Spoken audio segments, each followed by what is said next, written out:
O que é preciso fazer para ser um dublador e viver de dublagem?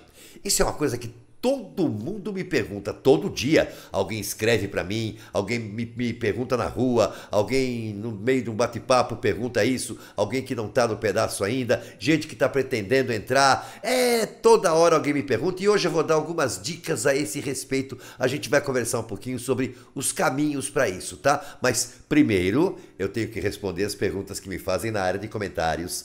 Ali, onde o pessoal escreve e faz perguntas, dá sugestões, dá opiniões, faz críticas, faz provocações, fala sobre isso, fala sobre aquilo. E hoje eu vou responder a uma dessas questões. Tudo isso é já na hora que a gente começar o nosso assunto. Portanto, vamos bater papo.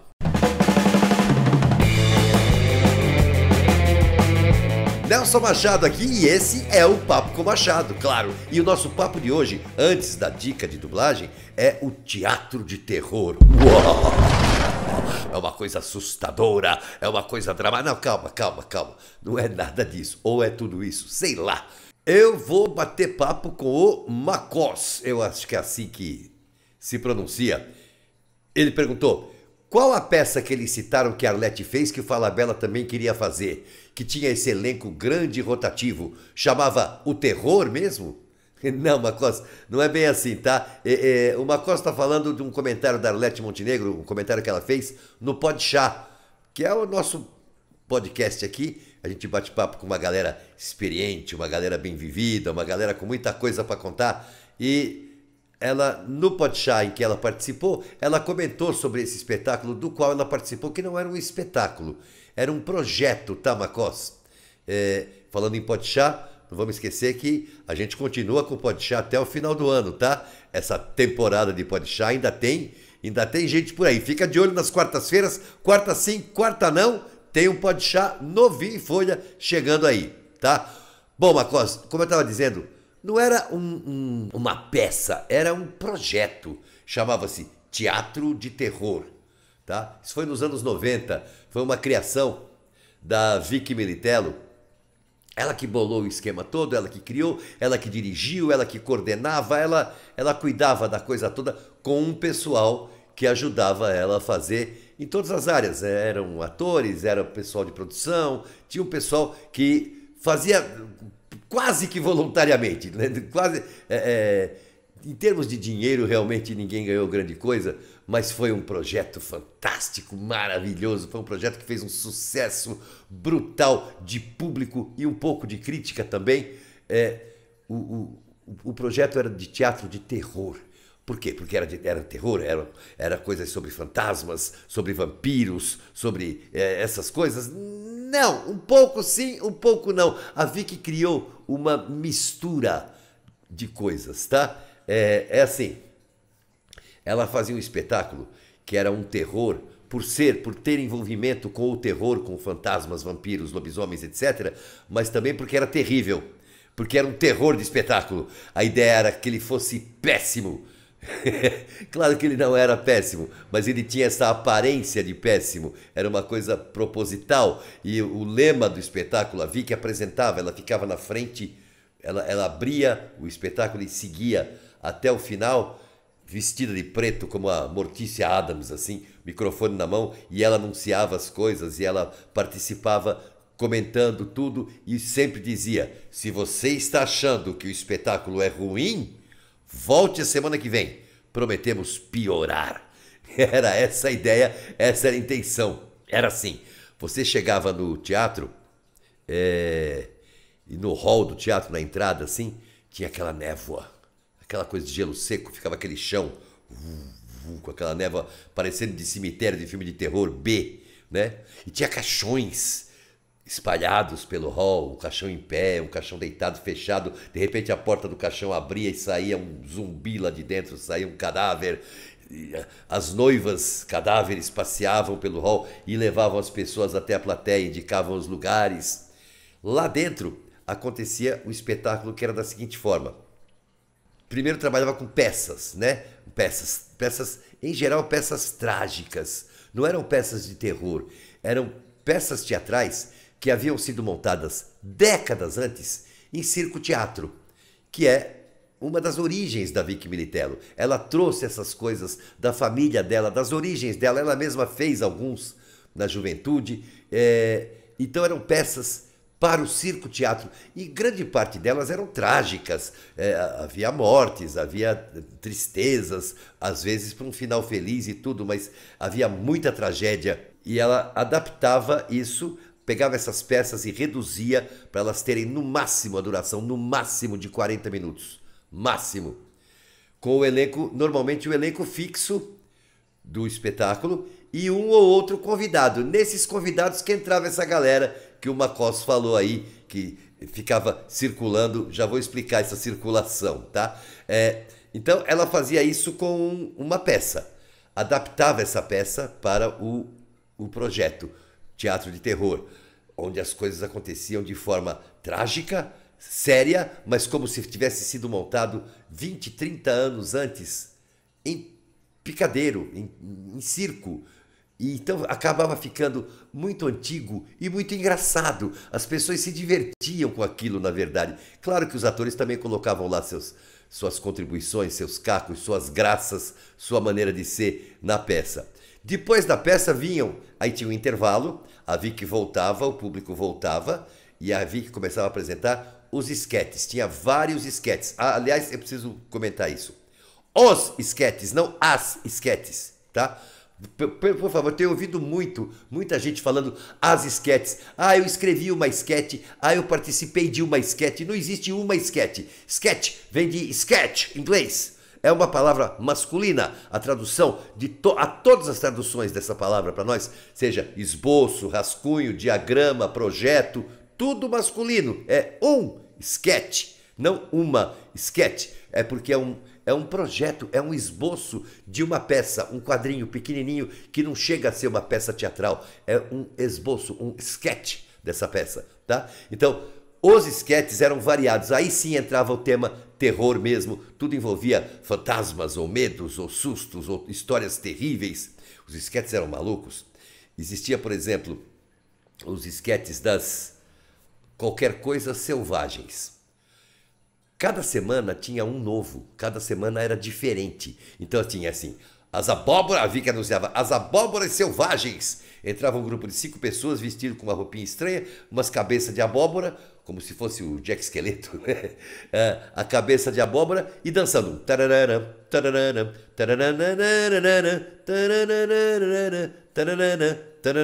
Era essa musiquinha toda semana.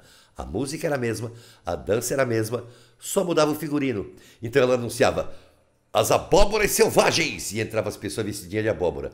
Na semana seguinte, as caveiras selvagens. Mesma musiquinha, mesma dancinha, só vestidinho com a roupa de caveira. As holandesas selvagens. Todas as pessoas vestidas de holandesinha, aquela roupa estilizada de holandesa, dançando a mesma musiquinha, com o mesmo passinho, toda semana. Toda semana tinha tudo novo. A peça era nova, os quadros eram novos. Toda sexta, sábado e domingo ia o espetáculo. Lotava, era um absurdo de gente. Além das dancinhas, das qualquer coisa selvagens, um exemplo assim de esquetes, tinha um esquete que a Vicky entrava sombria e dizia assim: os que forem fracos, os que tiverem problema de coração, os que sofrerem de problemas cardíacos, é melhor que se retirem da plateia, porque agora iremos apresentar um dos mais impressionantes quadros de nosso espetáculo. Não tem ninguém em casa. Um raio. Silêncio absoluto. A Vicky saía, o palco ficava vazio, entrava um camarada com uma mesinha e um telefone. Botava no meio do palco, o telefone começava a tocar. Trim, trim, trim, trim. Tocava umas 10 vezes, parava. O cara entrava, pegava a mesinha, pegava o telefone, saía do palco, a Vicky voltava. Acabamos de apresentar. Não tem ninguém em casa. Era assim, os quadros eram assim. Tá? A mulher cobra, ela anunciava, e agora com vocês, a mulher cobra! E entrava uma mulher, dizia assim: você já pagou suas contas essa semana? Na plateia, pelo meio da plateia. E aí, o aluguel, tá em dia o aluguel? Hein? Você prometeu que ia telefonar pra mim, não telefonou, né? Ela cobra e vai embora. faz cobranças e vai embora. Era isso o teatro de terror. Era uma peça muito trágica e muito acabava ficando muito engraçada, e quadros completamente malucos, e toda semana tudo era mudado. Cada sexta-feira começava um espetáculo novo. Fazia sexta, sábado e domingo. Na segunda-feira, as pessoas envolvidas, as mais envolvidas, dentre elas tinha eu, tinha a Laudir Regina, né, que é filha da Vicky Militello, enfim. O pessoal se reunia na casa da Vicky, em volta de uma mesa na cozinha, primeiro com a decisão de qual seria a próxima peça, que iria agora na sexta-feira seguinte, e falando bobagens, fazendo um brainstorm ali para novos esquetes, maluquices para criar novos esquetes. Com isso criado, isso era tudo anotado, transcrito, e o texto ia para os atores na terça-feira. O pessoal de produção já saía para caçar, para conseguir roupa, conseguir adereços, coisas para o cenário, para conseguir montar aquilo na terça-feira. Na terça-feira o pessoal pegava o texto e tinha ensaio terça, quarta e quinta. Na sexta estreava o espetáculo inteiro. Na sexta-feira estreava, fazia sexta, sábado e domingo. E na segunda-feira começava tudo de novo. Era um projeto completamente doido e era um projeto de um sucesso absoluto. Ficou quase 2 anos no Teatro da Praia, que tinha quase 500 lugares, lotando todas as noites. Quando veio para São Paulo, para o Teatro Procópio Ferreira, que tinha mais de 600 lugares, também todo fim de semana, toda sexta, sábado e domingo, ficou 1 ano em cartaz no Procópio Ferreira, lotando, com gente parada na porta, com fila na porta, com gente voltando, não conseguindo ingresso, comprando para o dia seguinte. Era uma loucura, uma loucura. E porque era uma brincadeira, era uma grande brincadeira. Para nós, para os atores, era sempre uma festa, porque era sem grandes compromissos, era tudo com coisas muito engraçadas de se fazer, muito divertidas. Então muita gente se oferecia, queria fazer um dia, não ocupava tempo da pessoa, não criava compromissos, então queria um dia, uma semana fazer aquilo. Por aquele final de semana e pronto, ia tocar a sua vida, mas participou, brincou. E alguns nomes passaram pelo teatro de terror, como a Alexandra Richter, Alexandre Regis, Alna Prado, Ana Arcuri, Anselmo Vasconcelos, Antônio Pedro, Carlos Falati, Carlos Seidel, Cláudia Borioni, Eduardo Silva, Eleonora Prado, Everton de Castro, Gibe, Leão Lobo, Lug de Paula, Maurício Machado, Mauro de Almeida, Miguel Falabella, Milen Cortais, Nara Gomes, Niso Neto, Raul Barreto, Ricardo Petralha, Rosi Campos, Sandra Barsotti, Yara Janra, Zé do Caixão, Zélia Martins e mais uma galera aí que a gente não conseguiu lembrar nomes. E é muita gente para um espetáculo que era uma festa, que era uma diversão para todos nós, uma coisa de baixíssimo orçamento, muito baixo orçamento. Cenários e figurinos eram feitos com permutas, não havia grandes montagens, grandes coisas, e lotava todas as semanas. Uma pena isso ter acabado, uma pena isso ter não existir mais, né? O formato como ele era, sem a Vicky Militello envolvida, seria impossível. Nunca mais seria o mesmo. Então, fica na memória, fica na saudade. Talvez um dia se consiga fazer alguma coisa parecida, como homenagem ao que foi feito. Mas o teatro de terror da Vicky Militello não tem como fazer igual sem ela. Antes da nossa dica, eu quero falar do clube de membros, né? Vamos lá, minha gente, vamos colaborar, vamos ampliar este canal, vamos dar aquela força pro canal, né? Primeiro, se inscrevendo, escrevendo mensagens, dizendo se curtiram ou não, participando. E quem puder, quem quiser, quem tiver afim, entrar pro nosso clube de membros. É baratinho, é um trocadinho, na verdade, mensal, mas que ajuda demais a gente a se manter, ao canal existir e a gente melhorar equipamento, fazer mais coisas, criar mais conteúdos, tentar ser mais informativo e mais divertido para vocês. Então agora vamos para a nossa dica da semana, que é o papo de dublagem, claro. Muita gente tem perguntado para mim, já na vida inteira perguntam, né? O que é preciso fazer para virar um dublador, para poder... Não é para dublar um filminho lá, experimentei, brinquei, não. Isso você faz com fã-dublagem, por exemplo. Não, ser um dublador, viver de dublagem. Qual é o passo a passo? Bom, gente, a dublagem é um ambiente de trabalho. Em primeiro lugar, eu tenho que deixar muito claro isso sempre. Fazem confusões com glamour, com coisas muito românticas. É um ambiente de trabalho, tá? É um emprego, é um lugar que você vai lá trabalhar para ganhar vida. É isso. Com o seu talento, claro.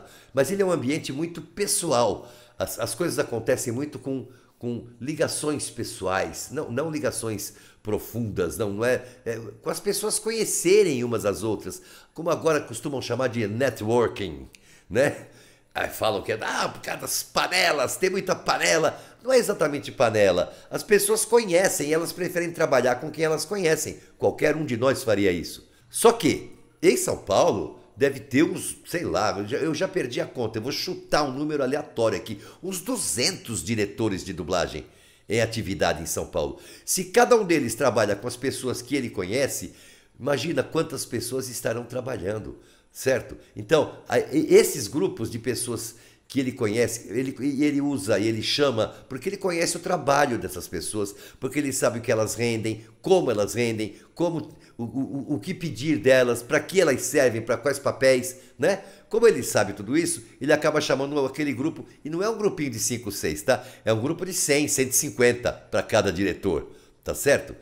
Se você vai chamar isso de panela, então faz o seguinte, para de falar mal de panela, tenta entrar numa. É o melhor jogo.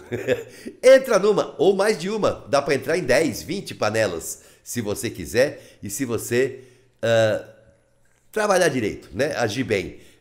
O agir bem é seguir uma ordem natural das coisas. A primeira coisa, não tem jeito, gente. Para trabalhar com dublagem, existe uma exigência que é praticamente legal, né? Assim, é uma coisa que está dentro da lei, mas está dentro mais de um combinado nosso, vamos dizer assim, dentro de acordos por fora da lei, acrescentando à lei, que é a exigência do DRT para o trabalho de dublador. Existe a exigência do registro profissional para o trabalho de ator, e ficou definido por documentação fora da lei exatamente, que para fazer dublagem precisa ser ator. Portanto, se você, para fazer dublagem, tem que ser ator, e para ser ator tem que ter o registro profissional, que costuma se chamar de DRT, então você tem que ter o DRT para fazer dublagem. Não tem saída.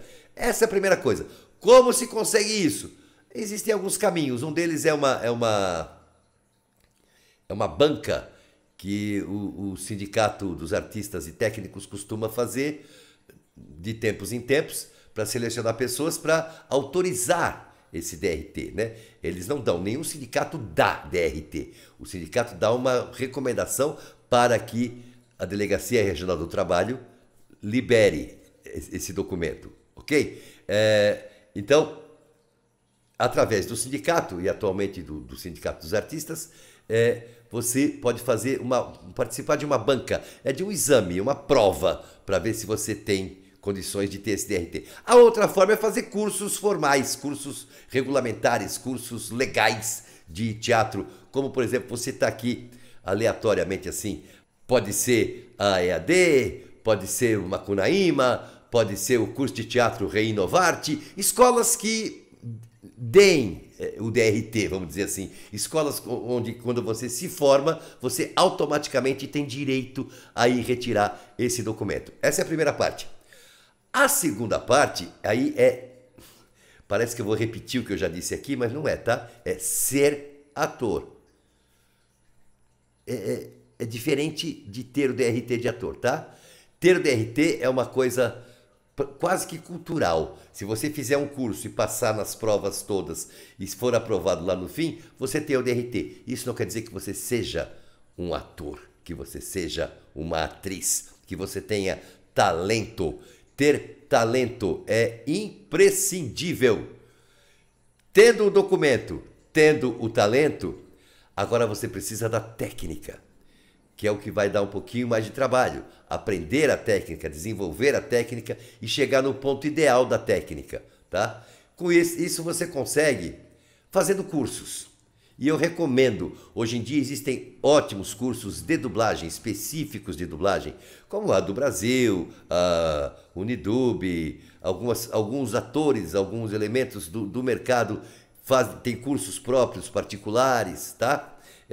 Então, existem cursos muito bons, desde os bem caros, com um programa, uma grade de aulas extensa e variada, até os bem baratinhos, só com treinamento mesmo e um apoio quase que pessoal, quase que aula particular. Isso vai te ajudar bastante. Antigamente, havia os estágios, o chamado estágio, que não tinha nada de estágio naquilo, né? Na verdade é assim, você ia num estúdio qualquer, conversava com alguém lá, conseguia uma autorização e passava a ir todo dia lá assistir.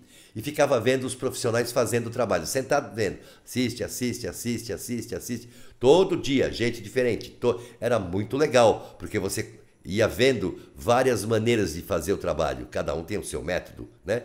Até que um dia você ia lá e fazia um teste para ver se era capaz de fazer. Era mais ou menos assim. Hoje não há mais isso, não se pode mais entrar nos estúdios por causa dos tais contratos de confidencialidade. Então, só entra no estúdio quem vai dublar mesmo. Não tem mais possibilidade de entrar para visitar, para assistir, não existe isso. Então, com o curso, primeiro, você vai poder treinar. Você vai aprender técnicas e vai treinar essas técnicas. E segundo, além de aprender as técnicas, todo o curso é dado por profissionais da área. Não tem professores, só professores. Os professores de todos os cursos, qualquer curso, são profissionais ou dubladores bem colocados ou diretores de dublagem. E aí começa o seu networking. Você vai conhecer essas pessoas vão dar aula para você, vão ver como é que você se desenvolve e elas podem te indicar, te recomendar ou até mesmo te escalar mais para frente, tá? Fazer com que você participe. E seja qual for a circunstância, seja qual for a ocasião, agora essa é uma dica pessoal, minha, tá? Não tem a ver com o mercado, regras do mercado. Sou eu dizendo, apareça. Eu sou tímido, então vai embora. Não existe ator tímido. Não existe ator, humilde, eu vou ficar... Não existe. Ator é exibido, ator quer aparecer, ator quer aplauso. Se não quer nada disso, vai fazer outra coisa. Vai ser bancário, sapateiro, encanador, engenheiro, físico quântico, matemático, químico, não sei. Ator você não é. Ator é um bicho exibido. Para começar, né? Agora, exiba-se no limite da não chatice, não se torne um chato. Mas onde quer que você esteja, nos ambientes de dublagem, seja num estúdio, por acaso, por sorte, conseguiu visitar um estúdio, ou seja no seu curso de dublagem, seja quando tem rodas de dubladores ou diretores que estão batendo papo, primeiro, participe, sem ser chato, só participe. E fale, faça com que as pessoas ouçam a sua voz enquanto conversam, porque assim elas já ficam sabendo para que a sua voz serve. E apareça para que elas guardem seu rosto e liguem sua voz ao seu rosto, mesmo quando você não estiver por perto. E acha um jeito de a cada, 15 minutos falar seu nome.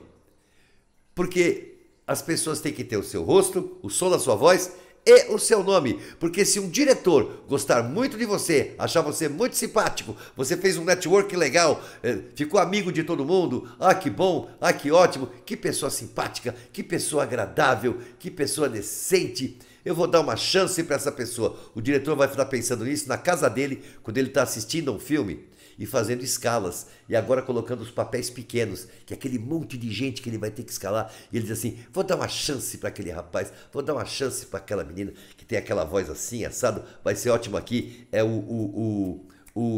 como é mesmo o nome? Ele vai pensar por 15 segundos, se não lembrar, vai pôr o nome de alguém que ele conhece, imediatamente, não tem tempo a perder, então seu nome tem que estar marcado na cabeça das pessoas, tempo integral. Beleza? Essas eram as dicas que eu podia dar e por hoje a gente fica por aqui. Vamos ter mais, vamos ter mais. Ainda vamos ter, esse ano ainda temos mais coisa aqui, depois vai ter um períodozinho de férias, mas vamos ter mais coisa. Por enquanto eu fico por aqui, ó. Beijaço pra vocês. Até já já.